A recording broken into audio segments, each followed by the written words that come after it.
হ্যাঁ বন্ধুগণ, তোমরা সবাই কেমন আছেন? আশা করি ভালোই আছেন। তো আজকে আমরা চলে আসলাম বিকেলের মাঠ খেতে। বিকেলবেলা সূর্য ডুবু ডুবু অবস্থা, এই সময় মাঠ খেতে আসলাম। তো খুব ভালো লাগতেছে। খারা দুপুরবেলা আসলে একটু রোদ লাগতো, গরম লাগতো, তো এখন বিকালটা একটু সুন্দর, ভালোভাবে মন ভরে নিচ্ছি বিকেলের ভালোবাসাটা। তো বন্ধুগণ, তোমরা সবাই এরকম বিকেলবেলায় আসবেন, খুব ভালো লাগবে। সবুজে সবুজ, চতুর্দিকে সবুজ।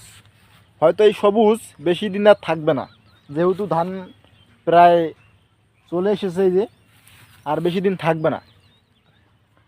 তো এই মজাটা হয়তো একটু কম সময়ে পাবো আমরা পরে, কিন্তু এই সময় থাকতে সময় বুঝে নিতে হয়।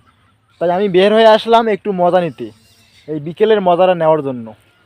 যদিও ব্যস্ততার কারণে আসি না কখনো, তো আজকে একটু ফ্রি সময় আছি, যার কারণে চলে আসলাম। তো আশা করি আপনারাও এভাবে বিকেলে বের হবেন, অবশ্যই আপনাদেরও মন ভালো হবে, ভালো লাগবে। ধন্যবাদ।